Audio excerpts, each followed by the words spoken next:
முருகனோட வாகனம்பாங்க. உடனே இந்த பகுத்தறிவு பைத்தியம்லாம் என்ன சொல்லுன்னா, மயில் மேலே யாராவது உட்காந்து பறக்க முடியுமா, அவர் உட்காந்து பறந்தாருன்னு நாங்கள் சொன்னோமா? கிடையாது. இப்போ அதுலேயும் பார்த்தீங்கன்னா நம்ம ஊர்லேயே ஒரு கதை இருக்கும்.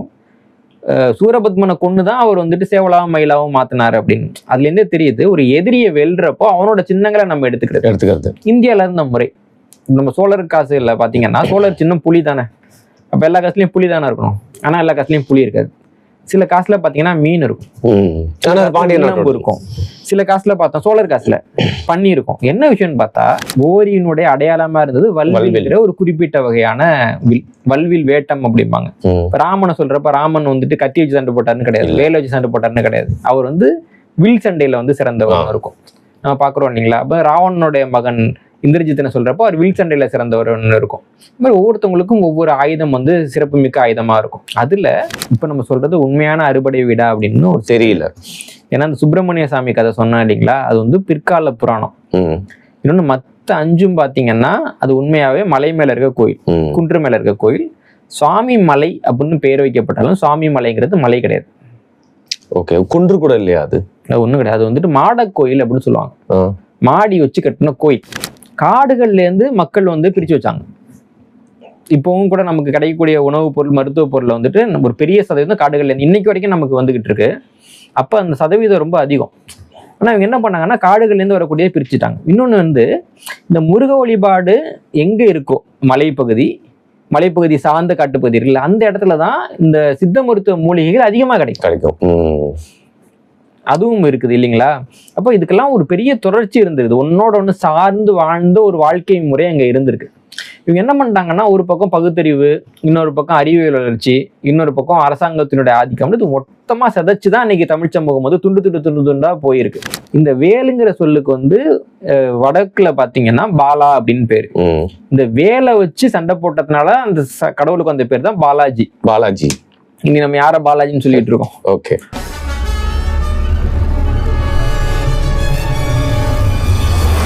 என்னன்னா நீங்க இப்போ இங்க பாத்தீங்கன்னா ஊருப்பட்ட கடவுள்கள் இருக்கு, ஊருப்பட்ட நம்பிக்கை இருக்குங்க. இப்போ நம்ம ஊர்ல என்னன்னா, நான் எனக்கு ஒரு கடவுளை பிடிச்சிருக்குன்னா கோயில் கட்டிடுவேன். அந்த கோயிலுக்கு வருமானம் வருமா வராதா அதெல்லாம் நான் யோசிக்க மாட்டேன். வருமானம் இல்லாட்டி நான் உழைச்சி நான் வருமானம் தருவேன். இப்போ இந்த கோயிலுக்கு வந்து பொழைக்கிறதுக்குன்னு ஒரு கும்பல் வரும், மணியாட்டுறதுக்குன்னு. அவங்களுக்கு அது வந்துட்டு ஒரு கம்பெனி மாதிரி, இத்தனை பேர் வரணும். ஆமா, இப்ப சாய்பாபாவுக்கு கோயில் கட்டிருக்கானுங்க பாத்தீங்களா, வியாழக்கிழமை ரோட்ல போக முடியல, என்னென்னமோ கதை சொல்றானுங்க. வாயில வந்ததெல்லாம் புராணம். ரொம்ப சமகாலத்துல இருந்த ஒரு நபருக்கே இந்த நிலைமைன்னா யோசிச்சு பாருங்க. அப்ப அவங்க பொழைக்கணும்னா பக்கத்துல யார் இருக்காங்களோ அவங்களை ஈர்க்கிற மாதிரி ஒரு கதை. ஒவ்வொரு ஊருக்கும் ஒரு கதை. இப்ப இன்னும் சொல்லணும்னா நாயக்கர் காலம் வரைக்கும் கள்ளழகர் கோயில் விழாங்கிறது வேற, மீனாட்சி அம்மன் கோயில் விழாங்கிறது வேற, ரெண்டு வேற வேற நாள்ல நடந்துகிட்டு இருக்கு. நாயக்கர் என்ன பண்றாருன்னா, இவருக்கு சித்திரையில இருக்கக்கூடிய தமிழ் புத்தாண்டை ஒண்ணும் இல்லாம பண்ணணும், அதோட ஒரு ப்ராமினன்ஸ் வந்து கெடுக்கணும். எந்த காலகட்டத்திலையும் சித்திரையில வந்துட்டு பாத்தீங்கன்னா அம்மன் திருமணம் நடந்ததே கிடையாது, எந்த கோயிலையும் நடக்காது, இப்ப நடக்காது. இவர் வேணும்னு சித்திரையிலுக்கு புத்தாண்டை மாத்தணுன்றதுக்காக என்ன பண்றாருன்னா, மீனாட்சி அம்மன் திருக்கல்யாணத்தை சித்திரைக்கு மாத்திட்டு அந்த சித்திரையில ஏற்கனவே வந்துட்டு கள்ளழகர் விழா இருக்குது, அது கோடை விழா, கோடை காலன்றதுனால மேல தண்ணி தெளிச்சு விளையாடுவாங்க. அது பக்கத்தூர்ல இருக்கு, அதுக்கு நிறைய கூட்டம் போறாங்க. அப்ப நான் வந்து விழா மாத்தணும்னா என் கோயிலுக்கு கூட்டம் வந்தா தானே விழா மாத்த முடியும். அப்போ தேனூர்ல இருக்கிற மண்டபத்தை எழுந்து இருக்கக்கூடிய அழகரை கொண்டு வந்து மதுரையில் நிப்பாட்டு. நாயக்கர் காலத்துல எழுதின புராணங்க. அதுக்கு என்ன கதை சொல்றாங்க அப்படின்னா, கல்யாணத்துக்கு வந்துகிட்டு இருந்தாரு, வர முடியல, திரும்பி போனாரு, ஆத்துல திரும்பி போனான்றாங்க. ஆனா நீங்க புராணத்துப்படி பாத்தீங்கன்னா, இவங்க சொல்லக்கூடிய பழைய புராணங்கள்லாம் பாத்தீங்கன்னா, பார்வதிக்கு வந்து திருமணம் நடக்கிறப்ப கூட வந்துட்டு பெருமாள் இருந்தாருன்னு தான் இருக்கு. திரும்பி போனாருன்னு எந்த புராணத்துல இருக்கு உனக்கு? இல்ல, நான் எழுதிப்பேன், ஆட் பண்ணிட்டாங்க. அதுக்கப்புறம் எப்படி மகாவம்சம் அடிக்கடி வந்து அப்டேட் பண்ணிட்டே இருக்காங்களோ அந்த மாதிரி ஊருக்கு ஒரு கதை, ஊருக்கு ஒரு புராணம். மற்ற ஊர்ல எல்லாம் பாத்தீங்கன்னா சிவன் பார்வதி திருமணம் பங்குனியில நடக்கும், அப்ப பெருமாள் இருப்பார். மதுரையில மட்டும் சித்திரையில் நடக்கும், பெருமாள் பாதியில திரும்பி போயிடுவார். ஏன்னா புராணம் வந்து நம்ம மக்களா ஏமாறுவோம், தெலுங்கர்களுக்கு தெரியும்ல, ஏன்னா எழுதுனதே அவங்க தானே. இது சொன்னா நிறைய பேர் தப்பா எடுத்துப்பாங்க. இது இந்து மதத்துல மட்டும் இல்ல, கிறிஸ்தவத்திலயும் பாத்தீங்கன்னா இந்த மாதிரி புராண கதைகள் வந்து எப்படி வந்து ரோமர்கள் எடுத்துட்டு வந்து அவங்க ஊருக்கு அது மாத்திக்கிட்டாங்களோ அது மாதிரி எல்லா ஊர்லயும் நடந்து. இயேசு பிறந்த நாளே புராணம் தானே, கிறிஸ்துமஸ். ஆமா, கிறிஸ்துமஸ்ன்றது ஒரு புராணம். பேகன் மக்கள் வந்து ஒரு திருவிழா நடத்தினாங்க. அந்த திருவிழா நடந்துகிட்டே இருந்துச்சுன்னா இவங்க யாரையும் கிறிஸ்துவத்துக்கு மதம் மாத்த முடியாது. அப்ப என்ன பண்றோம்னா, இயேசு வந்து பிறந்தது வந்து நல்ல ஒரு வெளிச்சம் இருக்கக்கூடிய, வெயில் இருக்கக்கூடிய, பொதுமக்கள் வந்து ஆடு மாடு மேய்ச்சிட்டு இருந்த ஒரு வெயில் காலம். அப்ப இருந்து கொண்டு வந்து குளிர்காலத்துல அதாவது அப்பெல்லாம் பாத்தீங்கன்னா அந்த மாசத்துக்கு பேரே வைக்கல, 2 மாசத்துக்கு ஜனவரி பிப்ரவரிக்கு பேரே வைக்கல பழைய ரோமன் காலண்டர்லாம். அது சும்மா விட்டுருவானுங்க. அது எப்படியா சொல்லலாம், மார்ச்சுக்கு முந்தின அப்படின்னு சொல்லுவானுங்க. ஓகே, அந்த மாசத்தை பிந்தினது முந்தினது அப்படிதான் சொல்லுவாங்க. நீ கல்வெட்டுகள் அந்த பேரை காட்ட சொல்லுங்க, இல்ல கிடையாது. அந்த மாசத்துக்கு பேரே வைக்கல. அந்த அளவுக்கு அது ஒரு முக்கியத்துவம் இல்லாத ஒரு மாதமா இருந்தது. நான் வந்துட்டு இந்த புத்தாண்டு பத்தி எழுதியிருக்க நூல்ல அதை கொடுத்துருக்கேன் இல்லைங்களா. அப்படி இருந்ததை மாத்தினாங்க இல்லைங்களா. மதம்னாலே அப்படிதான். அப்போ இதெல்லாம் வந்துட்டு மதத்தால் வந்த புராணங்கள். அப்ப இந்த புராணத்தை நீ நம்புறன்னா நீ நம்பு, ஆனா என்னையே நம்ப சொல்ற. என்னோடது வரலாறு, உன்னோடது புராணம். என்னோடது உண்மையானது, நீ அதை வந்துட்டு பயன்படுத்திக்கிறதுக்கு புராணம் எழுதுற இல்லைங்களா. அப்ப அந்த புராணத்தை நீ நம்புற அப்படின்னா, ஏன்னா உனக்கு கடவுள் இல்லை, பாவம் இல்லைங்களா. மொழி இல்லை, மொழியை திருடின. எழுத்து இல்லை, எழுத்து திருடின. பாவம் கடவுளும் இல்லை உன்கிட்ட. ஏன் கடவுளை இருந்து திருடி பொழைச்சிக்கிட்டு இருக்க, பரவாயில்ல. ஆனா திருடி பொழைக்கிறப்போ உன்னுடைய திருப்திக்கு நீ ஒரு கதை எழுதிக்கிட்ட. அந்த கதையை நான் எதுக்கு நம்பணும்? இதான் நம்ம கேட்க வேண்டிய கேள்வி. சரி, இப்போ ஒரு திரைப்படம் அப்படின்னு எடுத்தா வந்து பாத்தீங்கன்னா இன்னைக்குமே ஒரு வெல் டாக்குமெண்டடா இன்னைக்கு மாறி மாடர்ன் டைம்ஸ்ல ஈஸியா மக்கள் வந்து அதை தான் உண்மையாக வந்து வரலாறு நம்புறாங்க. அப்படி இருக்கிறப்போ வந்து பாத்தீங்கன்னா இப்ப ஆந்திரால நிறைய பேர் பாகுபலிங்கிறது உண்மையா நம்ம வரலாறு அப்படின்னு நம்பிட்டு இருக்காங்க. சொன்னா கிண்டல் பண்ற மாதிரி இருக்கும். பொன்னியின் செல்வன் நடந்த பிரச்சனை எல்லாம் நீங்களே நிறைய வந்து பேசியிருக்கீங்க. அப்படி இருக்கிறப்போ ஒரு திரைப்படம் எடுக்கிறாங்க, அது உங்களுக்கு தெரியும் அதிகமான தியேட்டர் இருக்கக்கூடிய ஒரு மாநிலமா வந்து அவங்களோட மாநிலம் இருக்கு. சினிமா மேல அவங்களுக்கு அவ்வளவு பக்தி. அப்படி இருக்கிறப்போ அது பேன் இந்தியாவா எடுக்கிறாங்க. நம்ம இங்க இருந்து எவ்வளவுதான் கத்திக்கிட்டு இருந்தாலும் உண்மைகளை அது வந்து ஒரு டாக்குமெண்டா மாறி அதான் ஹிஸ்டரி, அதான் உண்மை நம்ம ஏத்துக்கலன்றது ஒரு டாக்குமெண்ட் ஆகணும். உதாரணத்துக்கு நம்ம 23ஆம் புலிகேசின் ஒரு படம் எடுத்தோம். கற்பனை பேர் தான் 23ஆம் புலிகேசின். யாரும் இல்ல, ஆந்திரா கர்நாடகால விட்டானுங்களா? முழு கற்பனை தான், ஏத்துக்கல, பிரச்சனை பண்ணாங்க இல்லைங்களா. ஜோதா அக்பர்னு ஒரு படம், அதெல்லாம் அந்த இளவரசி சம்பந்தமான ஒரு தகவல் வந்து தப்பா இருந்துச்சு, ஏத்துக்கிட்டானுங்களா. பத்மாவத்னு ஒரு படம் சஞ்சய் லீலா பன்சாலி எடுத்தார், நல்லா தான் இருந்தது. ஒருவேளை அவர் தவறா பண்ணிருக்கலான்ற ஒரு அச்சத்துல அந்த படத்தை வந்துட்டு இவங்க எதிர்த்தானுங்க. தமிழ்நாட்டுல டாவின்சி கோட் வந்து வெளியாச்சுங்களாங்க, தடுத்துட்டாங்களா? கருணாநிதி தடுத்தாருங்க. கிறிஸ்துவருடைய மனசு புண்படும் அப்படின்னு கான்ட்ரவர்சி ஆச்சுன்னு தெரியும். பட் இங்க ரிலீஸ் ஆகலையா? அது தமிழ்நாட்டுல வந்துட்டு மக்கள் தொகையில இன்னும் 15% கிறிஸ்துவர்கள் இருப்பாங்களா, குறைச்சல் தானே. அவங்க மனசு புண்படுன்னு சொல்லிட்டு இங்க தடை பண்ணாரு. ஆனா அது வந்து வெளிநாடுகள் எல்லாம் வந்துச்சு, அந்த படம் டாவின்சி கோட் வந்துச்சு இல்லைங்களா. அப்போ புண்படுன்னு சொல்லிட்டு அது படம் தப்பா இருக்குன்னு தப்பா சித்தரிக்கிறது இல்ல, புண்படும் அப்படின்னு சொல்லிட்டு உண்மையும் சில பேரை புண்படுத்தும், பொய்யும் புண்படுத்தும். ஆமா, நீங்க வந்து இங்க தடை பண்ணீங்க. கிறிஸ்தவர்கள் பெரும்பான்மையாக வாழக்கூடிய நாடுகள் எல்லாம் தடை பண்ணாத படத்தை இங்க தடை பண்ணீங்க. அப்ப இதெல்லாம் பண்ணாங்கல்ல. எனக்கு என்னன்னா, குறைஞ்சபட்சம் இங்க அந்த படம் வந்து வெளியாக கூடாது. தமிழ்நாட்டுல நம்ம அதை வந்து விடக்கூடாது. இங்க என்ன ஆகும்னா, தமிழ்நாட்டிலே விட்டோம்னா நம்ம அதை ஏத்துக்கிட்டோம். தமிழ்நாடு நான் ஒரு படம் எடுத்தோம், தமிழ்நாட்டுக்காரனே ஒத்துக்கிட்டான். அப்போ தமிழ்ல வந்துட்டு முருகன் முன்னோர் இல்லைன்னு சொல்லிட்டான்னு அவனே ஏற்றுக்கிட்டான் அப்படின்னு ஆயிடக்கூடாது. குறைஞ்சபட்சம் நம்ம தமிழ்நாட்டில் நம்ம எதிர்ப்பை பதிவு பண்ணணும். இன்னொன்று, இப்போ கண்டவனும் இப்படிலாம் எடுக்கிறதுக்காரன் நம்ம வரலாறு நம்ம எடுக்கல. இங்கே தமிழ்நாட்டில் பார்த்தீங்கன்னா ஒரு கூட்டம் வந்து பார்த்தீங்கன்னா கந்தசஷ்டி கலசத்தெல்லாம் தப்பா அசிங்கமா பேசியிருந்தாங்க. கருப்பர் கூட்டம் அப்படின்னு ஒரு கூட்டம் வந்து இப்போ படம் எடுத்தானுங்க. அந்த பகுத்தறிவு புண்ணாக்குங்கள்லாம் ஆந்திராக்காரன் பண்ணுறதை பற்றி கேட்க மாட்டானுங்க. திராவிட நாட்டில் ஆந்திராவும் தான் வருது இல்லைங்களா, அவங்க கிட்ட தானே அவங்க பொழைச்சிட்டு இருக்கானுங்க. ஆனால் இப்போ ஆந்திராவில் இப்படி தப்பா எடுக்கிறாங்க, அதை பற்றியும் கேட்க மாட்டானுங்க. அவங்களுக்கு என்னன்னா, எப்படியோ இது தமிழர்களுடைய பண்பாடு வந்து நாசமாக போனால் போதும் அப்படின்ட்டு. ஆனால் மற்றவங்க அந்த மாதிரி எண்ணக்கூடாது. இப்போ முருகனுடைய வரலாறு நாம நம்முடைய அடிப்படையில், நம்முடைய மண்ணில் முருகனோட வரலாறு எப்படி இருந்துச்சு, முருகர் எப்படி இருந்தார் அப்படின்றதெல்லாம் நம்ம கொண்டு போகணும். இந்த முருகர் வரலாறை வந்துட்டு நிறைய பேர் நிறைய விஷயம் புரிஞ்சுக்க மாட்டேன்றாங்க. இப்பயும் பாத்தீங்கன்னா தமிழர்களே வந்துட்டு மயில் வந்து முருகனோட சின்னம், முருகனோட வாகனம்பாங்க. உடனே இந்த பகுத்தறிவு பைத்தியம்லாம் என்ன சொல்லணும்னா, மயில் மேல யாராவது உட்காந்து பறக்க முடியுமா, அவர் உட்காந்து பறந்தாருன்னு நாங்க சொன்னோமா, கிடையாது. இப்போ அதுலயும் பாத்தீங்கன்னா நம்ம ஊர்லயே ஒரு கதை இருக்கும். சூரபத்மனை கொண்டுதான் அவர் வந்துட்டு சேவலாவும் மயிலாவும் மாத்தினாரு அப்படின்னு. அதுல இருந்தே தெரியுது, ஒரு எதிரியை வெல்றப்போ அவனோட சின்னங்களை நம்ம எடுத்துக்கிறது. இந்தியால இருந்த முறை. நம்ம சோழர் காசுல பாத்தீங்கன்னா சோழர் சின்னம் புலி தானே. அப்ப எல்லா காசுலயும் புலி தானே இருக்கணும். ஆனா எல்லா காசுலயும் புலி இருக்காது. சில காசுல பாத்தீங்கன்னா மீன் இருக்கும், இருக்கும். சில காசுல பார்த்தா சோழர் காசுல பன்னி இருக்கும். என்ன விஷயம்னு பார்த்தா, சோழர்கள் பாண்டியரை ஜெயிக்கிறப்போ போடுற காசுல மீனை சேர்த்து போடுவோம். ஏன்னா இவன் என் கீழே வந்துட்டான். சேரரை ஜெயிக்கிறப்போ அந்த வில்லு வந்துடும். இன்னும் சொல்லலாம், ராஜேந்திர சோழன் காலகட்டத்தில் போடப்பட்ட காசுலாம் பாத்தீங்கன்னா 3 சின்னமும் இருக்கும். புலி, வில்லு, 2 மீன் இருக்கும். ஏன்னா அவ்வளவு டாமினண்டா இருந்தாங்க அந்த டைம்ல. அவனை ஜெயிச்சிட்டேன்ட்டு. நம்ம முறை என்னன்னா, ஒரு எதிராளியை ஜெயிக்கிறப்போ அவனுடைய குலக்குறி இருக்கும்ல, அதை நம்ம பயன்படுத்தும். முருகர் வந்து பாத்தீங்கன்னா ஒரு யானை மேலதான் வாகனமாக இயல்பா நடந்து வந்தார். ஒரு யானை மேல போனான்றதுல ஏதாவது மாற்று கருத்து இருக்கா? யானை மேல மனுஷன் போக முடியல, அது அவரோடது.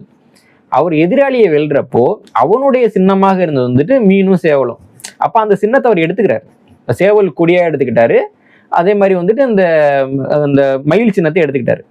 அதனாலதான் என்ன சொல்லுவாங்கன்னா, முருகன் உட்கார்ந்துருக்கப்போ மயில் முருகனை தள்ளி விட்டுருன்னு ஒரு கதை இருக்கு, கேள்விப்பட்டிருக்கீங்கல்ல? இதான் அது காரணம். உதாரணத்துக்கு முருகன் வந்துட்டு போனாரு, அப்ப மயில் தள்ளி விட்டுருச்சு.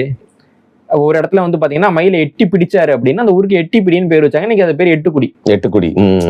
முருகன் வந்து அது மயில் அவரோட வாகனம்னா இவர் ஏன் போய் அதை பிடிக்கணும்? அவர் வந்து கூட நிக்கும்ல, புரியுதுங்களா இல்லைங்களா? அப்போ இந்த புராணத்துக்கு பின்னாடி ஒரு வரலாறு இருக்கு. அப்ப அந்த வரலாறு நம்ம சொல்லணும்.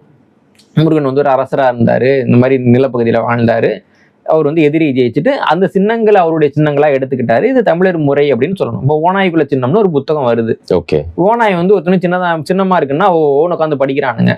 ஒருத்தவனுக்கு வந்துட்டு மயில் சின்னமா இருந்ததுன்னு சொன்னா மட்டும் பகுத்தறிவு வந்துட்டு இவனுக்கு ஒத்துக்க மாட்டேங்குது, இல்லைங்களா? அப்போ அந்த பகுத்தறிவு பைத்தியங்களுக்கு புரியுற மாதிரியே நம்ம வரலாறை வந்து நம்ம சொல்ல வேண்டியது இருக்குது. உலகளாவிய வகையிலையும் சொல்ல வேண்டியிருக்கு.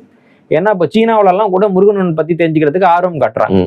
ஏன்னா பௌத்த சமயம் சார்ந்த சில விஷயங்கள்ல முருகனோட ரெஃபரன்சஸ் இருக்கு, அதனால அவங்க பாத்துக்க பண்றாங்க. அங்கேயும் கனெக்ட் ஆகுது இருக்கு, சீனால கனெக்ட் ஆகுது. சீனாவில அதை பத்தி தெரியுன்னா இந்த மருத்துவ முறைகள்ல வர்றப்போ நிறைய பேர் வந்து முருகன் வழிபாட்டெல்லாம் அதுக்குள்ள கொண்டு வந்திருக்காங்க. அந்த மோரிங்கா பவுடர் சாப்பிட்றவங்களுக்கும் முருகனை பத்தி தெரிஞ்சுக்கணும்னு பல வகையிலேயே வந்து முருகன் பத்தின தத்துவ தேடல்கள் இருக்கு. ஆனா அதுக்கு பதில் சொல்ற மாதிரி நம்ம உருப்படியா ஒரு படமும் எடுக்கல. திசை மாறி போயிருச்சுல்ல நம்மளுது. இப்போ ஆமாங்க, நீங்களே சொல்லியிருக்கீங்க காந்தாரால இருந்து நிறைய நம்ம தமிழ்நாட்டுல இருந்து தான் அந்த காந்தாரா படத்துல வந்து நிறைய கூறுகள் இருக்கு அப்படின்னு சொல்லிட்டு. ஆனா நம்ம கிட்ட ரூட்ஸ் இருக்கே தவிர்த்து நம்ம அதை வெளிப்படுத்தாம அதை நம்ம கிட்டக்க எல்லாமே இருக்கு. ஆனா என்னன்னா அதை வச்சு நம்ம ஏதாவது ஒன்று சாதிக்கணுன்ற அந்த ஒரு வேகம் இல்லாம போயிட்டு என்னத்தை பண்ணிட்டு என்னத்தை வச்சுட்டு, இல்லைங்களா? ஒரு வாய்ப்பு வருதுன்னா அதை போய் பாஞ்சி பிடிச்சு பயன்படுத்துற ஒரு அந்த ஆர்வம் நம்ம கிட்டக்க குறைஞ்சிருச்சு. அதே மாதிரி பாத்தீங்கன்னா ஒரு விஷயத்த வந்து நம்ம தொடர்ச்சியா உருவாக்கிக்கிட்டே இருக்கோம். உதாரணத்துக்கு தமிழர் ஒரு கட்சி ஆரம்பிப்பாரு, அது ஒரு தெலுங்கர் பிடிச்சிப்பாரு. தமிழர் இன்னொரு கட்சி ஆரம்பிப்பாரு, தமிழர் ஒரு அமைப்பு ஆரம்பிப்பாரு, தெலுங்கர் பிடிச்சிப்பாரு, தமிழர் இன்னொரு அமைப்பு ஆரம்பிப்பாரு. இது தமிழர் வந்து ஒரு அமைப்பை மீட்கிறது அப்படின்றது ரொம்ப குறைவு. நம்ம கிரியேட்டிவ் எப்படி இருக்குன்னா, ஒன்று உருவாக்குறோம், அதை யாராவது எடுத்துக்க வந்தாங்கன்னா வச்சுக்கோங்களேன், அதை கொடுத்துட்டு அடுத்தது உருவாக்க போயிடுறோம். அப்ப நீ ஒருத்தனுக்கு ஒரு பொருளை கொடுக்குறல, அது உனக்கு எவ்வளவு எதிராக மாறுன்ற ஒரு அறிவு இருக்கணும்ல. நீ கிரியேட் பண்ணது உனக்கு எதிராகவே மாறும், நீ கிரியேட் பண்ணதான் உனக்கு எதிராக ரொம்ப மோசமா மாறும். அது அந்த உளவியல் நமக்கு வந்துட்டு இல்லை. மற்ற யாரும் அவங்க சம்பந்தப்பட்ட ஒரு இம்மி அளவு கூட விட்டு கொடுக்க மாட்டாங்க. இந்த உளவியல் சிக்கல்களும் நமக்கு தீரணும், இல்லைங்களா? அப்ப இதில் நம்ம ஒரு தொடக்க புள்ளியா எடுத்துக்க வேண்டியதுதான். ஏற்கனவே நம்ம பார்த்தோம்னா இது நடந்தது. முதல்ல வந்து ஆந்திரால வந்துட்டு ராஜராஜ சோழன் ரொம்ப திட்டிட்டு இருந்தானுங்க. ராஜராஜ சோரான்னு சொல்லிட்டு ஒரு படம் எடுத்தானுங்க, புத்தகம்லாம் தப்பா எழுதினானுங்க. இப்ப ஒரு பையன் இங்கிலீஷ்ல கூட ஒரு புத்தகம் தப்பா எழுதியிருக்கான்னு வச்சுக்கலாம், சோழர்கள் தப்பா எழுதியிருக்கானுங்க. இப்போ வந்துட்டு நம்ம இதெல்லாம் சொன்னோம்னா சோழர்கள் எங்க முன்னோர் தான் பேசிட்டு இதே கதை. முதல்ல என்ன பண்ணாங்க, கருப்பர் கூட்டம் அதெல்லாம் வச்சுட்டு முருகனை வந்து திட்டிட்டு இருந்தானுங்க. இப்ப நம்மலாம் வந்துட்டு முருக வழிபாட்டை முன்மொழிஞ்சப்போ நம்மலாம் வந்துட்டு இந்து வெறியர்கள் அப்படின்னானுங்க, சொன்னானுங்களா இல்லையா? முருக வழிபாட்டை சொன்னவங்க எல்லாம் இந்துக்கள் அப்படின்னு இவங்களே முத்திரை குத்துறானுங்க. ஆனா தமிழர்கள்ட்ட அது வேலைக்கு ஆகலை அப்படின்னு வந்தோன்னே, முருகர் வந்து உங்க ஊரே கிடையாதுங்க, அவர் வந்து வடக்குல இருந்து வந்தாரு, ஆந்திராவில நாங்க முருகனை கும்பிடுறோம் தெரியுமா, அதனால அப்படின்னு சொல்லிட்டு இப்ப கர்நாடகால ஒரு கோயில் இருக்குது. இப்போ வரானுங்க. முதல்ல வந்து கருப்பர் கூட்டம் பண்ணப்ப அந்த கோயில்லாம் உனக்கு தெரியாதாடா? புரியுதா உங்களுக்கு? அப்ப என்னன்னா, முதல்ல ஒன்னு அழிக்க பாக்குறது, அழிக்க முடியாட்டி திருட பாக்குறது. இது வந்து திராவிடத்தினுடைய ஒரு கிளாசிக்கலான ஃபார்முலா. அதுல இவங்க வந்துட்டு இப்ப முருகனோட கொண்டு வந்திருக்கிறாங்க. இது முருகன் மேல இருக்கிற பக்தின்னோ நம்பிக்கைன்னோ இல்ல அவங்க தனிப்பட்ட நம்பிக்கைனோ நம்ம புரிஞ்சுக்க கூடாது. இது நம்ம மேல தொடுக்கப்படக்கூடிய ஒரு பண்பாட்டு போர். இது நம்ம இப்படி எடுத்துக்கிட்டா மட்டும்தான் நம்ம இருக்கிறத காப்பாற்றிக்க முடியும். அதே மாதிரி இன்னொரு விஷயம், இது நீங்க வந்து தமிழர்களுடைய அடையாளமா வந்து எல்லா தலைவர்களும் எல்லா கட்சிகளும் ஏத்துக்கலாம்னா கூட, தமிழர்களோட வாக்கு வேணும்னா பாத்தீங்களா வேலை தூக்காத தலைவர்களே கிடையாது. அது அப்படி அமைஞ்சு போச்சா, இல்ல அதை அவங்களுக்கு சப்கான்சியஸா தெரிஞ்சு அதை பண்றாங்களா அப்படின்னு பண்றாங்க. அது அதான் சொல்றோமே, ஒரு பெரிய அறிஞர் 21வது பக்கத்துல ஒண்ணு சொல்லியிருப்பாரு, ஜெயிக்கணும்னா என்ன வேணாலும் பண்ணுவாங்கன்றதுக்கு. அதை வந்துட்டு இவங்க எல்லாம் நிரூபிச்சுட்டு இருக்காங்க, அவ்வளவுதான். தேர்தல் இல்லாத நல்ல கோயில் பக்கம் போக மாட்டேன்றல. அதுவும் இன்னும் சொன்னோம் பாத்தீங்கன்னா, தேர்தல் நடக்கிறப்போ பட்டெல்லாம் போட்டுப்பானுங்க, தேர்தல் முடிஞ்சோன்னா பட்டை அடிச்சுப்பானுங்க. இந்த வாட்டி தேர்தலையும் நடந்துச்சு, கண்ணு முன்னாடி நடக்குது. இதெல்லாம் வந்துட்டு அயோக்கிய பக்தி அப்படின்ற ஒரு பக்தி வகைப்பாட்டுல இது வரும். இவங்களுக்கும் இந்த கோயில சிலை திருடுறானுங்களா அவங்களுக்கும் பெரிய வித்தியாசம் கிடையாது. 2 பேரும் ஒரே காரணத்துக்கு தான் வராங்க. இவங்க வாக்கு திருட வரானுங்க, அவங்க சிலை திருட வரானுங்க. 2 பேரும் திருட்டு பசங்க. அது மக்கள் புரிஞ்சுக்கிட்டாதான் உண்டு. சரி, இப்போ அது ஆரிஜின் ஸ்டோரி அப்படிங்கிறப்ப வந்து பாத்தீங்கன்னா ஒரு காலகட்டம் இருக்கும்ல, இப்போ அப்பதான் வாழ்ந்தார், அப்பதான் தோன்றினார் அப்படின்னு சொல்லி அந்த மாதிரி ஏதோ ஒரு காலகட்டத்தை ஒரு அளவுக்காக சொல்ல முடியுதா நம்மளால? இல்லைங்க, இப்போ முருகர் வந்து பாத்தீங்கன்னா நான் பாக்குறப்போ கொற்றவை வழிபாட்டுக்கு பின்னாடி தான் முருகர் வருது. ஏன்னா கொற்றவையினுடைய மகனா தான் சொல்றாங்க. கொற்றவை வழிபாடு வந்து உச்சத்துல இருந்த காலகட்டம். நம்ம வந்து இந்த ராமாயண மகாபாரதத்துல கூட கொற்றவை வழிபாடு பத்தி எல்லாம் நமக்கு குறிப்பு இருக்கு. அதுக்கு பின்னாடி தான் வந்து மகாபாரத போரே நடக்குது. மகாபாரத போர்ல அவங்க போய் கொற்றவை தான் வழிபட்டுட்டு போறாங்க. அதே மாதிரி தமிழரசர்களும் கொற்றவை தான் கும்பிடுறாங்க. நான் வந்துட்டு யுகங்களை பிரிக்கிறப்போ பெண்கள் வந்து தலைமையேற்ற யுகம், அப்புறம் ஆண்கள் தலைமையேற்ற யுகம் அப்படின்னு பிரிக்கிறது இயல்பான ஒண்ணு. இப்போ பெண்கள் தலைமையேற்ற யுகம்னு பாத்தீங்கன்னா அது வந்துட்டு கிமு 3500 அந்த காலகட்டம் வரைக்கும் இருந்தது. அதுக்கு பின்னாடி தான் ஆண்கள் வந்து தலைமை இருக்கிற யுகம் வருது. அதுக்கு பின்னாடி தான் வந்து இப்ப இருக்கிற இதிகாசங்கள் எல்லாமே வருது. அப்படி வர்றப்போ நான் முருக வழிபாட்டை வந்துட்டு இந்த யுகத்துல தான் நான் வச்சு பாக்குறேன். அப்போ வந்துட்டு முருக வழிபாடு வந்துட்டு கிமு 3500க்கு சற்று பிற்பட்டதாக, ஏன்னா ரொம்ப தொடக்க கால கடவுளாகவே நம்ம முருகனை பார்க்கறதுனால கிமு 3500க்கு கீழே ரொம்ப இந்த தமிழ்ச்சங்கம் வந்து முதலாவது தமிழ்ச்சங்கம், 2வது திரைச்சங்கம் அந்த காலகட்டத்திலேயே முருக வழிபாடு தோன்றி இருக்கணும் அப்படின்னு நான் பாக்குறேன். சரி, இப்போ ஒரு எல்லா விதமாவும் ஒரு வந்து பார்க்கலாம். இப்போ அரசரா பார்க்கலாம். நீங்க சொல்றீங்க இந்த முருங்கைக்காய் இந்த மாதிரிலாம் வந்து பாத்தீங்கன்னா சொல்றப்போ வந்து ஒரு விவசாயி ஒரு சயின்ஸ் தெரிஞ்சுக்கணும்னு நினைச்சவர் அப்படியும் வந்து பார்க்கலாம். ஸோ பேசிக்கா வந்து அரசரா இருந்து ஆண்டாரா தமிழர்களை எந்த பரப்புல வந்து அவருடைய ஆட்சி தொடங்குச்சு, எங்க வரைக்கும் அது வந்து விரிஞ்சுது அப்படிங்கிற மிக முக்கியமான ஒரு செய்தி என்னன்னா, இப்ப நமக்கு வந்துட்டு ஐவகை நிலம் சொன்னாலும் திணை தமிழர்கள் வந்து இல்ல மனிதர்கள் வந்து முதல்ல வாழ்ந்த நிலம்ங்கிறது வந்துட்டு குறிஞ்சி நிலம் தான். அதாவது மலையில தான் நம்ம வந்து தோன்றோம். இப்ப ஆதி மனுஷன் சொல்றோம். எங்க வாழ்ந்தான்? காட்டுல, மலை இல்ல. காட்டுல வாழ்ந்தா நம்ம சொல்றோம், குகையில தான் வாழ்ந்தா. கொகை, மலையில தான் கொகை இருக்கும். இல்ல காடு வந்துட்டு உங்களுக்கு வரலாம், வேட்டையெல்லாம் ஆடலாம். இப்ப எங்க தங்குறது? கொகை, கல் இருக்கிற பகுதி. கல், அதனால கல் தோண்டி மண் தோன்றலாம் சொல்றோம் இல்லைங்களா? அப்ப முதல்ல மனிதர்கள் வாழ்ந்த நிலம்ங்கிறது குறிஞ்சி நிலம். அந்த குறிஞ்சி நிலத்துல இருந்த ஒரு தமிழ் கடவுள், அதாவது ஒரு வாழ்வாங்கு வாழ்ந்த ஒரு மனிதரை தான் நம்ம கடவுள் அப்படின்னு சொல்லுவோம். அப்படிதான் நம்ம முருகனை பார்க்குறோம். அவர் வந்து அந்த இருந்த காலகட்டத்தில் வந்து போர் புரிஞ்சிருக்காரு, தலைமையேற்று போர் புரிஞ்சிருக்காருன்னு பார்க்குறோம். அப்புறம் வந்துட்டு அவர் வந்து காதலிச்சு திருமணம் செஞ்சுக்கிட்டாரு அப்படின்னு நம்ம பார்க்குறோம். அப்புறம் வந்துட்டு இப்போ முருகனை நம்ம வந்து கல் வச்சு வழிபடுறப்போ அவர் வந்து ஒரு போர்க்களத்தில் இறந்துருக்கிறதுக்கு வாய்ப்புகள் இருக்கு. ஏன்னா கல் வழிபாடு வந்து பொதுவாக வீர வழிபாடு அப்படின்னு சொல்லுவாங்க, அல்லது ஒரு வீரராக இறந்தாருங்கிறதுக்கு நினைவா வைக்கப்படுறதுக்கு வாய்ப்புகள் இருக்கு. அப்புறம் வந்துட்டு அவருக்கான அந்த அறுபடை வீடுகளை வச்சு பார்க்குறப்போ அந்த எல்லாமே தமிழ்நாட்டில் தான் இருந்தது அப்படின்ற ஒரு முடிவுக்கு நம்ம வரோம். இன்னும் வந்து பார்க்கணும்னா இந்த செட்டியார மக்கள் வந்து முருகன் மேல வச்சிருக்கக்கூடிய ஈர்ப்பு வந்து ரொம்ப அதிகம். முருகன் தான் அவங்களை காப்பாத்துறாங்க அப்படின்ட்டு அவங்க ஒரு இடத்துக்கு போய் தங்குறாங்க அப்படின்னாலே முதல்ல முருகன் கோயில் கட்டுவாங்க. நிறுவனங்கள் பேரும் முருகரோட பேர்ல வச்சிருக்காங்க. முதல்ல போனோம்னா ஒரு முருகன் கோயில் கட்டிட்டு தான் அவங்க அடுத்த வேலையாவே பார்ப்பாங்க. அந்த மாதிரி ஒரு வாழ்வாதார கடவுள் அப்படின்னா அவங்க எடுத்துட்டு போறாங்க. அப்ப செட்டியார் சமூக மக்கள் பாத்தீங்கன்னா அவங்க வந்துட்டு குறிஞ்சி நில மக்கள் கிடையாது. அவங்க வந்துட்டு வணிகம் செய்யக்கூடிய மக்கள், கடல் கிட்ட இருப்பாங்க, கடலோட போவாங்க வருவாங்க, அப்படி இருக்கிற மக்கள். அப்ப அவங்க வரைக்கும் வந்து முருகனோட வழிபாடு போய் சென்று சேர்ந்ததுக்கு என்ன காரணம்ன்றது ஒரு பெரிய அவியப்பான ஒரு விஷயம். அப்போ முருகன் வந்து பெரிய அளவுல ஏதோ மக்களை காப்பாத்திருக்காரு. அதே ஒரு விஷயம் ரெவல்யூஷனரியா எல்லாருக்கும் பரவி இருக்கு. அதனால வந்து ஒரு திணை சாராத எந்த திணையா இருந்தாலும் வழிபடக்கூடிய ஒரு நபராக, இன்னொன்னு வந்துட்டு எப்படி சொல்றதுன்னா வழிபாடுன்னே சொல்ல முடியல. நம்ம முருகனுடைய வழிபாடு அப்படின்னு பழைய சங்ககால வழிபாடை பார்த்தோம் அப்படின்னா அது வந்து ஒரு வணக்கமாகத்தான் இருக்கு. இப்ப நம்ம வணக்கம்னா நீங்க எப்படி நன்றின்னு சொல்லுவீங்களா? இல்ல நன்றி செலுத்துறதா தான் இருக்கு. அதாவது என்னன்னா ஒரு 2 வகை இருக்கு கடவுளை கும்பிடுறதுக்கு. ஒண்ணு வந்து நான் உனக்கு கும்புறேன், எனக்கு இதெல்லாம் கொடு, கேட்கறது வேண்டுதல். ஆமா, எனக்கு வேணும்ன்றது. இன்னொரு விஷயம், நீ எனக்கு இதெல்லாம் கொடுத்துருக்க, நான் உனக்கு நன்றி சொல்றேன். நன்றி. இதுல முருக வழிபாடை நம்ம பாக்குறப்போ எல்லாமே முருகன் கொடுத்தாருன்ற மாதிரி தான் இருக்கு. முருகன் தான் எனக்கு உயிர் கொடுத்தாரு, முருகன் தான் எனக்கு எல்லாமே கொடுத்துருக்காரு, நான் முருகனுக்கு நன்றி சொல்றேன்ற மாதிரி தான் நம்மளுடைய வணக்கம் இருக்கு. அப்ப அது வந்துட்டு மற்ற கடவுள்கள் கூட நம்ம இருக்கக்கூடிய முறையிலேருந்து ரொம்ப மாறுபட்டதா இருக்கு இல்லைங்களா? இன்னொன்னு என்னன்னா தமிழ்ல கடவுள் பேரை வைக்கிறதுன்றது ரொம்ப குறைவு. நம்ம கவனிச்சுதான் தெரியும். இன்னொன்னு கடவுள் பேரை வச்சாலும் அந்த கடவுள் பேருங்கிறதுக்காக வைக்க மாட்டோம். உதாரணம் வந்துட்டு ஒரு தாத்தா இருக்காரு, அவங்க பையனுக்கு வந்துட்டு ஒரு குழந்தை பிறக்குது, அது பேரன் அப்படின்னு இன்னைக்கு சொல்றோம். அது வந்து சரியான சொல் வந்து பெயரன். பெயரன் ஏன்னா இவரோட பெயரை உடையவன். தாத்தா பேரை பேரனுக்கு வைக்கிறதுன்றது நம்ம ஊர்ல ரொம்ப வழக்கம். செட்டியார் குடும்பத்துல இப்போ வரைக்கும் நம்ம பார்க்கலாம். அந்த இனிஷியல் திரும்பி இப்பயும் நிறைய அந்த தொழில் அதிபர்களோட குடும்பத்துல அது அப்படியே தொடர்ந்துட்டே வரும், அப்படியே வந்துகிட்டே இருக்கும். இப்போ ராஜராஜ சோழனே பார்த்தீங்கன்னா அவங்க சித்தப்பா பேர் தான் ஒரு பையனுக்கு வச்சார். பார்க்குறோம் இல்லைங்களா? அப்போ இந்த பெயரை வைக்கிறதுன்னு வர்றப்போ அப்போ நம்ம வந்து முருகன் பெயர் வந்து வைக்கிறதுன்றது வந்துட்டு ரொம்ப நம்ம தாத்தா பேர் வைக்கிற மாதிரி வச்சிருக்கோம். இப்போ இதெல்லாம் பார்க்குறப்போ முருகனை வந்துட்டு நம்ம வாழ்க்கையிலேருந்து ஒரு பிரித்து பார்க்க முடியாத ஒரு அங்கமா. இன்னும் சொல்லணும்னா இப்போ நார்வேக்கெல்லாம் நாங்கள் போயிருந்தோம். நார்வேல வந்துட்டு இருக்கக்கூடிய மக்கள் வந்துட்டு இப்போ கிறிஸ்தவ மதத்தை பின்பற்றக்கூடியவங்க. சரி. அவங்க எல்லார் வீட்லேயும் பொதுவாக நம்ம பார்க்கக்கூடிய ஒரு விஷயம் முருகன். முருகன் அதாவது அது வந்து அந்த மதத்துக்கு நம்பிக்கைக்கு அப்பாற்பட்டு ஒரு அடையாளமா வச்சிருக்காங்க. அடையாளமா.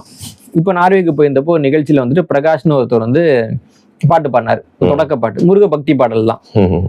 அவரு கிறிஸ்தவர் தான் இல்லைங்களா? அப்போ ஒரு ஒரு மத நம்பிக்கைக்குள்ள நம்ம வந்து கொண்டு வர வேணாம். ஏன்னா முருகன் வந்து நம்ம வழிபட்ட காலகட்டத்துல நம்ம வந்துட்டு வணங்கின காலகட்டத்துல இந்த மதம் எதுவுமே கிடையாது இல்ல. மதத்துக்கு முற்பட்ட ஒரு தமிழினத்தினுடைய அடையாளம் தான் நம்ம முருகனை பார்க்கணும். இப்போ அப்படி இருக்கப்போ வந்து கான்ட்ரிபியூஷன்ஸ்னு எதா இருக்கும். அவர் வந்து பாத்தீங்கன்னா அவருக்கு கொடுத்துட்டு போனதை நிறைய கொடுத்துட்டாங்க, நிறைய செஞ்சாரு அப்படின்னு சொன்னீங்க. அதை குறித்து இந்த அறுபடை வீடுகள் எப்படி உருவாச்சு அப்படிங்கிற குறித்து சொல்ல முடியுமா? இல்லைங்க, அதுல ஒரு சிக்கல் இருக்கு. இந்த அறுபடை வீடுன்னு இப்ப நம்ம சொல்றது உண்மையான அறுபடை வீடா அப்படின்னு ஒரு தெரியல. ஏன்னா இந்த சுப்பிரமணிய சாமி கதை சொன்னா இல்லைங்களா, அது வந்து பிற்கால புராணம். இன்னொன்னு மத்த 5 பாத்தீங்கன்னா அது உண்மையாவே மலை மேல இருக்க கோயில், குன்று மேல இருக்க கோயில். சுவாமி மலை அப்படின்னு பெயர் வைக்கப்பட்டாலும் சுவாமி மலைங்கிறது மலை கிடையாது. ஓகே, குன்று கூட இல்லையா? அது ஒண்ணும் கிடையாது. அது வந்துட்டு மாட கோயில் அப்படின்னு சொல்லுவாங்க. மாடி வச்சு கட்டின கோயில். சுவாமி மலைன்றது மலையே கிடையாது. அந்த பகுதியில மலை இருக்க வாய்ப்பும் கிடையாது. ஒரு ஏத்தம் வச்சு கட்டியிருக்காங்க. அங்க 2 அடுக்கு வச்சு கட்டியிருக்காங்க. அடுக்கு வச்சு 60 படி வச்சு கட்டியிருக்கிறாங்க. இன்னொன்னு அந்த புராணமே நமக்கு கிடையாது. கடவுள் வந்துட்டு பாத்தீங்கன்னா, ஏன்னா முருகன் ஆரியமயமாக்குறப்போ சிவனுக்கு மேல கொண்டு போறாங்க. அப்பன்னைக்கே பாடம் சொன்னாரு சுப்பிரமணியன் அப்படின்னு கொண்டு போறாங்க. ஆரியமயமாக்கல்ல இது ஒரு பிரச்சனை இருக்கும். எனக்கு ஒரு கடவுளை பிடிச்சிருக்குன்னா உன்னோட கடவுளுக்கு மேல தூக்கி காமிக்கிறது. தமிழர்கள் அதை பண்ண மாட்டோம். அப்போ இந்த புராணம் அந்த இது அப்புறம் வந்து தெய்வானையை திருமணம் பண்ணிக்கிட்டாரு. எல்லாமே ஆரியமயமாக்கப்பட்ட கற்பனையா இருக்கு. அதனால நாங்க வந்துட்டு ஆய்வு ரீதியா பாக்குறப்போ சுவாமி மலைன்றது வந்து முருகனுடைய அறுபடை வீட்டுல ஒன்னா இருக்க வாய்ப்பு இல்லை. இந்த மாதிரி இந்த அறுபடை வீடு எது என்பதுல வந்துட்டு ஆய்வியல் ரீதியா சில சிக்கல்கள் இருக்கு. அதை பேசணும்னா அது ஒரு தனியா ஆய்வா போயிடும். அதனால நம்ம ஆனா இப்ப பழனி அப்படி சொல்ல முடியாது இல்லையா? ஏன்னா முருகரை பத்தி சொல்றப்போ முக்கியமா சொல்லக்கூடிய ஒரு விஷயம் வந்து அவரை சித்தராவும் வந்து பார்க்கலாம். சித்தத்துவத்துக்கும் அவருக்கும் நிறைய வந்து சம்பந்தம் இருக்கு அப்படின்றப்போ அப்போ அதான் சொல்லுங்க, உங்களுக்கு சித்த மருத்துவத்துல பத்தி ஆய்வு பண்றவங்க முருக வழிபாட்டை பத்தி நிறைய தெரிஞ்சுக்கணும்னு நினைக்கிறாங்க. ஓகே, சோ அதனால அந்த ஒரு தொடர்பு. ஆமா, அதனால வந்து இப்போ சித்தர் மரபுன்றது ரொம்ப பெரிய மரபு. இப்போ அதுல வந்து உங்க முருகனையும் ஒரு சித்தராகத்தான் நம்ம வச்சு பாக்குறோம். இப்போ சில பேர் வந்துட்டு சித்தர் மரபோட தொடர்ச்சி. அப்போ பாரதியார் கூட பாத்தீங்கன்னா, எனக்கு முன்னே சித்தர் பலர் இருந்தாரப்பா, நானும் வந்தேன் ஒரு சித்தன் இந்த நாட்டில் அப்படின்னு எழுதியிருப்பார். சித்தர் இன்னமும் நான் கூட சில இடங்கள்ல சில பழக்கம் வச்சிருக்கப்போ இது ஏன் நீங்க பின்பற்றீங்கன்றப்ப சித்தர் மரபுல இருக்குங்க. சித்தர் மரபு சார்ந்த பழக்கங்கள் நம்ம வீடுகள்லயே சின்ன சின்ன பழக்கங்கள் இருக்கும். நமக்கு அது தெரியாது. சித்தர் மரபுல இவர் மரபுல வந்திருக்கு அப்படின்னு நமக்கு தெரியாது. அப்போ அதுலயும் வந்து முருகன் பத்தின கூறுகள் ரொம்ப அதிகமா இருக்கு. முருகனை நல்லா புரிஞ்சுக்கிட்டோம்னா சித்த மருத்துவத்தை நல்லா புரிஞ்சுக்கலான்ற அளவுக்கு அதுதான் அந்த தொடர்பு. ஆமா, அந்த தொடர்பு இருக்கிறதுனால அவங்க வந்து அதுல கொண்டு வராங்க. இன்னொன்னு என்னன்னா, இந்த சித்த மருத்துவத்துல வந்துட்டு பாஷாணம் அப்படின்னு ஒண்ணு இருக்கும். இந்த நவபாஷணம்ன்ற வரல அந்த வார்த்தை பாஷாணம். பாஷாணம்னா ஒண்ணு கிடையாது. எலி பாஷாணம்னா என்ன? எலி மருந்து. எலிக்கு தலைவலிக்குன்னு கொடுக்குறோமா? இல்ல, எலியை காலி பண்ணணும்னு கொடுக்குறோம். விஷம் இல்லைங்களா? அப்ப நவபாஷாணம்னா 9 விஷம்னு அர்த்தம். அது 9ம் தனித்தனியாக சாப்பிட்டா விஷம். ஆனா அது 9ஐயும் சரியான அளவுல கலக்கிறப்போ அது மருந்து. சித்த மருத்துவத்துல வந்துட்டு இருக்கக்கூடிய ஒரு பிரிவு வந்துட்டு பாஷாணம்ங்கிற பிரிவு. அது விஷம்தான், ஆனா விஷத்தை நம்ம மருந்தா பயன்படுத்தலாம் இல்லைங்களா? அந்த மருத்துவத்தினுடைய உச்சம் வந்து நவபாஷாணம்ங்கிறது. அந்த நவபாஷாணத்து முறையை சேர்ந்த சில தான் நமக்கு வந்து பழனியில இருக்கு. ஓகே, அதனால பழனி முருகன் கோயிலுங்கிறது சித்த மருத்துவத்தினுடைய அற்புதங்கள்ல ஒண்ணு. அதனாலதான் அங்க சித்த மருத்துவம் சம்பந்தப்பட்டு நிறைய இருக்கும் இல்லைங்களா? எல்லாமே. அதனால அது வந்து ஒரு காலகட்டத்துல ரொம்ப மிக உச்சபட்சமான ஒரு மருத்துவம். நீங்க யோசிச்சு பாருங்களேன், விஷத்துல இருந்து நம்ம மருந்து எடுக்கிறோம், எப்படி இருக்கும் யோசிச்சு பாருங்க. இப்ப என்னன்னா வெள்ளக்காரங்க பாம்போட இதுல புரோட்டீன் சொல்றாங்க, பட் அதுல இருந்து மருந்து எடுத்து ஆன்டிடோட் அவங்க அதுல என்ன கொடுக்குறாங்க. இன்னும் நம்ம வந்து கவனிக்க வேண்டிய ஒரு விஷயம் என்னன்னா, இந்த நவபாஷாணம் இருக்கு இல்லைங்களா, சில பேர் வந்துட்டு வெண்பாஷாணம் அந்த பாஷாணம் அதனால கோயில்ல செலவு வச்சிருக்கோம்லாம் சொல்லி ஏமாத்துறாங்க. நவபாஷாணம் தான் மருந்து. ஒவ்வொரு பாஷாணமும் தனித்தனியா சாப்பிடவே விஷம். அந்த சிக்கல்கள்லாம் இருக்கு நமக்கு. ஏன்னா சித்த மருத்துவமும் கற்பிக்கப்படுறதில்ல, அது நம்ம ரொம்ப ஒதுக்கி வைக்கிறதுனுடைய விளைவுன்னு வச்சுக்கோங்களேன். அப்போ இந்த அங்க இருக்கிற அந்த முருக வழிபாடுங்கிறது ஒரு மருத்துவ சாதனையோட உச்சம். நம்ம அதுதான் சித்த மருத்துவத்தினுடைய சாதனையோட உச்சம். வெள்ளைக்காரங்க வர்றப்ப என்ன பண்ணிட்டாங்கன்னா, இந்த பாஷாண மருத்துவத்தை அவங்க சரியா புரிஞ்சிக்காம இதெல்லாம் விஷம்னு சொல்லி தடை பண்ணிட்டாங்க. அதாவது வெளியில கொண்டு வரதுக்கே தடை, அதோட காம்பனன்ட்ஸ் வந்து வெளியே வரக்கூடாது, காட்டுல இருந்து எடுக்கக்கூடாது நீங்க, அதை தடை பண்ணாங்க. அதே மாதிரி வெடி உப்புன்னு இருக்கும், உப்பு, அது நம்ம சித்த மருத்துவத்துல பயன்படுத்துவோம், ஆனா அது வெடிக்கும். மருந்தா பயன்படுத்துறோம், பயன்படுத்தலாம், அந்த மாதிரி அதுக்கெல்லாம் தடை. இப்படி வந்து இந்த தடைகளால தான் வந்துட்டு இந்த மருத்துவம் வந்துட்டு வீணா போனது. இன்னொன்னு தொடர்ந்து அதை ரிசர்ச் பண்ணிட்டே இருக்கும்போது டக்குன்னு ஒரு தடை போட்டோம்னா அதோட அந்த தொடர்ச்சி நின்று போச்சு. ஆமா, விளக்காரங்க என்ன பண்ணாங்கன்னா, காடுகள்ல இருந்து மக்கள் வந்து பிரிச்சு வச்சாங்க. இப்பவும் கூட நமக்கு கிடைக்கக்கூடிய உணவுப் பொருள், மருத்துவ பொருள் வந்துட்டு ஒரு பெரிய சதவீதம் காடுகள்ல இருந்து இன்னைக்கு வரைக்கும் நமக்கு வந்துகிட்டு இருக்கு. அப்ப அந்த சதவீதம் ரொம்ப அதிகம். ஆனா இவங்க என்ன பண்ணாங்கன்னா, காடுகள்ல இருந்து வரக்கூடிய பிரிச்சுட்டாங்க. இன்னொன்னு வந்து இந்த முருக வழிபாடு எங்க இருக்கோ, மலைப்பகுதி சார்ந்த காட்டுப்பகுதி இருக்குல்ல, அந்த இடத்துலதான் இந்த சித்த மருத்துவ மூலிகைகள் அதிகமா கிடைக்கும். அதுவும் இருக்குது இல்லைங்களா? அப்போ இதுக்கெல்லாம் ஒரு பெரிய தொடர்ச்சி இருந்தது, ஒன்னோட ஒண்ணு சார்ந்து வாழ்ந்த ஒரு வாழ்க்கை முறை அங்க இருந்திருக்கு. இவங்க என்ன பண்ணிட்டாங்கன்னா, ஒரு பக்கம் பகுத்தறிவு, இன்னொரு பக்கம் அறிவியல் வளர்ச்சி, இன்னொரு பக்கம் அரசாங்கத்தினுடைய ஆதிக்கம், இது மொத்தமா சிதைச்சுதான் இன்னைக்கு தமிழ் சமூகம் வந்து துண்டா போயிருக்கு. ஏன்னா நம்ம இன்னைக்கு பேசுற வரலாறுங்கிறது ரொம்ப குறைஞ்சபட்சம் ஒரு 4000 ஆண்டு கால வரலாறு. முருக வழிபாடு அடைந்திருக்கிற மாற்றம்ங்கிறதெல்லாம் இன்னும் சொல்ல போனா சங்க காலத்துல முருக வழிபாடே இல்லைன்னா சொல்லி ஏமாத்திட்டு இருந்தானுங்க. அப்புறமா கடல் உள்வாங்கி சால்வன் குப்பம் கோயில் இப்ப வெள்ளம் வந்ததுனால அப்படி ஊட்ட முடியல. உண்மை தெரிஞ்சிருச்சு, உண்மை வந்துருச்சு. இப்ப இன்னும் கொஞ்சம் விட்டோம்னு வச்சுக்கலாம், இங்க முருக வழிபாடே இல்ல, மொத்தமாவே வடக்குல இருந்து சொல்லிட்டு இருந்தானுங்கல்ல, தமிழ் ஆமா எல்லாம் வெளியில இருந்து வந்துச்சுன்னு சொல்லிட்டு அப்படி ஒரு பிம்பத்தை உருவாக்கி இருப்பாங்க. சான்று கிடைக்கிறப்பயே வந்துட்டு நமக்கு வந்துட்டு இது நிலைமை.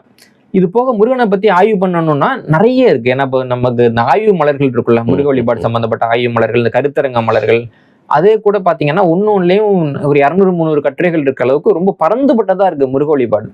இப்போ நம்ம எந்த இடத்துல ஆரம்பிச்சு எந்த இடத்துல கொண்டு வந்து நிறுத்துறது? இப்போ முருகனை பத்தி புத்தகம் எழுதலன்னு சில பேர் கேட்கறாங்க. அது ஒரு புத்தகமா எழுதுனா அதுக்கே ஒரு 3-4 வருஷம் ஆகும். இல்ல நானே அதான் உங்ககிட்ட நிறைவு கேள்வியே கேட்கலான் இருந்தேன். இப்போ ஜீசத்தை பத்தி தெரிஞ்சுன்னா காஸ்பல் படிக்கலாம், ராமரை பத்தி பார்த்தீங்கன்னா ராமாயணம் படிக்கலாம்னு சொல்லுவாங்களா, அது மாதிரி முருகரை பத்தி வந்து தெரிஞ்சுக்கணும் அப்படின்னா அந்த டாப் டு பாட்டம் வந்து அந்த மாதிரி ஒரு மெட்டீரியல் வந்து இல்ல. ஒவ்வொருத்தவங்களும் ஒரு மாதிரி எழுதிருக்காங்க. அண்ணன் அறிவுமதி அவர்கள் கூட தமிழ் முருகன் ஒரு புத்தகம்லாம் போட்டாரு. இப்போ வந்துட்டு தமிழ் வேணுமா பெரியார் வேணுமானா பெரியார் தான் வேணும்னு சொல்றாரு. ஸோ அந்த மாதிரி இப்போ நமக்கு வந்துட்டு ஒரு இன அடையாளத்தினுடைய முக்கியத்துவம் தெரில. ஏதாவது யார் வந்து ஏதாவது ஒன்று ஒப்புமை வச்சாலும் வச்சிடலான்ற மாதிரி ஒரு மனநிலையில் இருக்கிறோம். முருகனுடைய வரலாறுங்கிறது ரொம்ப பெருசு. நம்ம வந்துட்டு அதை ஒரு வழிபாடுன்னு எடுத்துக்காம ஒரு வரலாறுன்னு எடுத்துக்கிட்டு ஆய்வு பண்ணோம்னா தான் நிறைய விஷயம் தொடர்ச்சியா. அதுக்கு நம்ம ஆய்வு பண்ணணும்னா வந்துட்டு நீங்க வந்துட்டு இஸ்ரேல் அந்த பகுதி வரைக்கும் போக வேண்டியிருக்கும். ஆமா, அவ்வளவு தூரம் போய் தேடல் இருக்கு. அங்க தேட வேண்டிய செய்திகள் இருக்கு. இஸ்ரேல்ல தேட வேண்டிய செய்திகள் இருக்கு. அதே மாதிரி ஆப்கானிஸ்தான்ல தேட வேண்டிய செய்திகள் இருக்கு. இங்க வந்து பாத்தீங்கன்னா கம்போடியா, தாய்லாந்து வரைக்கும் தேட வேண்டிய செய்திகள் இருக்கு. முருக வழிபாடை வந்து உட்கார்ந்த இடத்துலயே ஆய்வு பண்ற அளவுக்கு அது எளிமையானது கிடையாது. ஒவ்வொரு இடத்துக்கும் முருகனை வந்துட்டு அவங்க ஒவ்வொரு மாதிரி அடாப்ட் பண்ணியிருக்காங்க. ஒவ்வொரு இடத்துலயும் அவங்க அதுக்கான ஒரு ஒவ்வொரு சோர்ஸஸ் சொல்றாங்க, அந்த மாதிரியும் இருக்கு. இது போக வானியல் ரீதியான நம்பிக்கைகள் இருக்கு. அதை பத்தி எல்லாம் நம்ம விளக்குனாதான் முருக வழிபாட்டை பத்தி ஒரு புரிதலுக்கு வர முடியும். நம்ம எளிமையா சொல்லணும்னா, இப்போ முருக வழிபாட்டினுடைய கூறுல இப்போ ஒன்னா முருகன் இருந்தாலும் நம்ம வந்து பிடிச்சிக்க வேண்டியது முருகனை மட்டும்தான். மற்றதெல்லாம் வந்து நம்ம உருவாக்குனதோ நம்ம முன்னோர் அது கதை கிடையாது. இது வந்து முருகன்கிறது தான் நம்முடைய அடிப்படை. இப்போ வந்துட்டு இவங்க சுப்பிரமணிய சாமியை கொடுத்துட்டு முருகனை பிடிங்கிக்கிறதுக்கோ, கார்த்திகேயனை கொடுத்துட்டு முருகனை பிடிங்கிறதுக்கோ நிறைய முயற்சி பண்ணுவாங்க. நம்ம ஏமாந்து விட்டுட்டோம் தான். இப்படிதான் நம்ம மாரியம்மன் கோயில்லாம் இன்னைக்கு ரேணுகாதேவி அம்மன் கோயிலாம் மாறிடுச்சு. நம்ம கண்ணு முன்னாடியே ஆயிரக்கணக்கான கோயில்களை இன்னைக்கு இழந்துட்டு ஒரு ஆபாச புராணம் வச்சிருக்கானுங்க. போய் பார்த்தோம்னா யாருக்காவது வந்து அவங்க கடவுள் மேல ஆபாச புராணம் வச்சா ஏத்துப்பாங்களா? கோவப்படுவோம். நம்ம ஏத்துப்போம். அந்த அளவுக்கு நம்ம பைத்தியம் பிடிச்சவங்க. அதனால முருகனை அந்த மாதிரி இழந்துடக்கூடாது. இழந்துக்காம இருந்தோம்னா தான் இது ஒரு பெரிய ரிசர்ச்சா பண்ண முடியும். சரி, இப்போ வந்து எவ்வளவு கேட்டாலும் எனக்கு வந்து கேள்விகள் வந்து நிறைவடையாது. ஆனா எனக்கு மனசுலயும் பாத்தீங்கன்னா வந்து இப்போதைக்குன்னு என்னென்ன கேள்விகள் வந்துச்சு அதான் கேட்டேன். கடைசியா வந்து கேட்காம விட்டுட்டோமேன்னு சொல்லிட்டு மன நிறைவு இல்லாம போயிடும். வேலை பத்தி ஏதாவது இருக்காங்க? வேலுன்றது சும்மா ஒரு ஆயுதம் தானா, இல்ல அதையும் தாண்டி வேற ஏதாவது ஒரு இல்லைங்க. இப்ப நம்ம புரிஞ்சுக்க வேண்டியது என்னன்னா, ஒவ்வொரு வீரனுக்கும் ஒவ்வொரு மிக முக்கியமான ஆயுதம் இருக்கும். நம்ம சங்க இலக்கியத்திலேயே பாத்தீங்கன்னா அதை சொல்லியிருப்பாங்க. சொல்றப்போ வந்துட்டு வல்வில் ஓரி அப்படிம்பாங்க. அப்போ ஓரியினுடைய அடையாளமா இருந்தது வல்வில்ங்கிற ஒரு குறிப்பிட்ட வகையான வல்வில் வேட்டம் அப்படிம்பாங்க. இப்ப ராமனை சொல்றப்ப ராமன் வந்துட்டு கத்தி வச்சு சண்டை போட்டாருன்னு கிடையாது, வேலை வச்சு சண்டை போட்டாருன்னு கிடையாது. அவர் வந்து வில் சண்டையில வந்து சிறந்தவங்க இருக்கும் நம்ம பாக்குறோம் இல்லைங்களா? அப்ப ராவணனுடைய மகன் இந்திரஜித்தனை சொல்றப்போ அவர் வில் சண்டையில சிறந்தவர்னு இருக்கும். இந்த மாதிரி ஒவ்வொருத்தவங்களுக்கும் ஒவ்வொரு ஆயுதம் வந்து சிறப்புமிக்க ஆயுதமா இருக்கும். அதுல இந்த வேல்ன்றது சில பேருக்கு சிறப்புமிக்க ஆயுதம். ஏன்னா வேலை வந்துட்டு கிட்டக்கையும் வச்சு சண்டை போடலாம், தூரமா வீசி சண்டை போடலாம். அப்ப இந்த வேலுங்கிற குறிப்பிட்ட ஆயுதத்துல ரொம்ப வல்லமை பெற்றவர்களாக இருந்தாதான் அவங்க வந்து வேலை வச்சு கும்பிடுவாங்க இல்லைங்களா? அது அவங்களுடைய பெருமை அவங்களோட அடையாளம். அது என்ன நம்ம சாதாரணமா நினைச்சுக்கிறோம், அப்படி கிடையாது. அப்போ வேல் வீரர்கள் வேல் வீரர் தான், வில் வீரர் வில் வீரர் தான், வாழ் வீரர் வாழ் வீரர் தான். அப்படி ஒவ்வொருத்தவங்களுக்கும் ஒண்ணுல பயிற்சி இருக்கும். இதுல வந்துட்டு பாத்தீங்கன்னா சில பேருக்கு வந்து சின்னதா ஒரு ஈட்டி மாதிரி இருக்கும், அது வந்து குந்தம்னு சொல்லுவாங்க. அதை வச்சு சண்டை போட்டவங்க தான் செங்குந்தர் மாதிரி. இப்ப செங்குந்த முதலியார் எல்லாம் இருக்காங்கல்ல, அவங்களாம் அந்த குந்தம்ன்ற அந்த வகையான இதை பயன்படுத்தினவங்க தான். அப்படி ஒவ்வொரு ஆயுதத்தை அந்த மாதிரி ஒவ்வொருத்தவங்க ஆயுதத்துக்கும் ஒண்ணு இருக்கும். நம்ம சொல்ற பீமன் தான் வந்து கதாயுதம் வச்சிருந்தாங்க, அவங்களுக்கான ஆயுதம் அது. அப்ப இந்த வேல் கொண்டு சண்டையிட்டதுல ஒரு மிக முக்கியமான ஆளாக வந்து நம்ம வந்துட்டு முருகனை பாக்குறோம். இந்த வேலுங்கிற சொல்லுக்கு வந்து வடக்குல பாத்தீங்கன்னா பாலா அப்படின்னு பேரு. இந்த வேலை வச்சு சண்டை போட்டதுனால அந்த கடவுளுக்கு அந்த பேர் தான் பாலாஜி. இனி நம்ம யார பாலாஜின்னு சொல்லிட்டு இருக்கோம். ஓகே, புரியுதுங்களா உங்களுக்கு? அப்போ அந்த யார் எந்தெந்த ஆயுத தேர்வு செய்யறாங்க அப்படின்றதுனால வரக்கூடிய சிறப்பு தான் அது. இன்னும் அந்த ஆயுத தேர்வு பத்தி நான் ஆயுத தேசம் உள்ள எழுதியிருப்பேன். அந்த ஆயுதத்தை அவங்க தேர்ந்தெடுக்கிறாங்க. அது ஒரு இயல்பு இருக்கு. என்னன்னா உங்களுக்கு கை வந்து நீளமா இருந்துச்சுன்னு வச்சுக்கோங்களேன், உங்களுக்கு வேல் வந்து வீசுறதுக்கு நல்லா இருக்கும். ஆமா, வீசுறதுக்கு நல்லா இருக்கும். அதனால வந்துட்டு ஆண்களை புகழ்றப்ப தடக்கை அப்படின்னு புகழ்வாங்க, கை நீட்டமா இருக்கிற ஆளு அப்படின்னு புகழ்வாங்க. முருகனுக்கு அழகுல ஒண்ணு கை. நீங்க பாத்தீங்கன்னா முருகன் அப்படி இடுப்புல கை வச்சிருக்கிற மாதிரி இருப்பாரு, ஒரு கை நல்ல நீட்டமா இருக்கும், வேல் வீசுறதுக்கான ஒரு உடல் வாகோட இருக்காரு அப்படின்னு. அப்ப காலமாக வேல் வீசி அவங்களுக்கு கை வந்து நீளும் அப்படின்ற நம்பிக்கைகள்லாம் கூட இருந்திருக்கு. அப்ப இது எல்லாம் சேர்த்துதான் நம்ம வந்துட்டு முருகனுடைய அந்த வேல் வழிபாட்டை நம்ம பார்க்க வேண்டியது இருக்கு. ஏதோ ஒரு படம் எடுக்கிறாங்க மூலமா ஒரு கான்ட்ரவர்சி உருவாச்சு, ஆனால் நடந்த ஒரே நன்மையான விஷயமா வந்து நம்ம இன்னைக்கு பேசுனதை பாக்குறேன். எண்ணற்ற தகவல் வந்து கொடுத்துருக்கீங்க, மிக்க நன்றி. இல்ல இன்னும் நம்ம இதுல பேச வேண்டியது நிறைய இருக்கு. அதுல என்னன்னா, இப்போ நம்ம வந்துட்டு இன்னொரு புது கான்ட்ரவர்சியை உருவாக்க கூடாதுன்றதுக்காக நான் கொஞ்சம் தகவல்களை வந்து தவிர்த்து தான் அதில் பேசியிருக்கிறேன். இது சம்பந்தமாக உங்ககிட்ட பேசினதுலையும் நேயர்களுக்கு வந்து ஒரு புரிதலை உருவாக்கியிருக்கேன்னு நினைக்கிறேன். அந்த காணொலியை பார்க்குற நேயர்களுக்கும் நன்றி.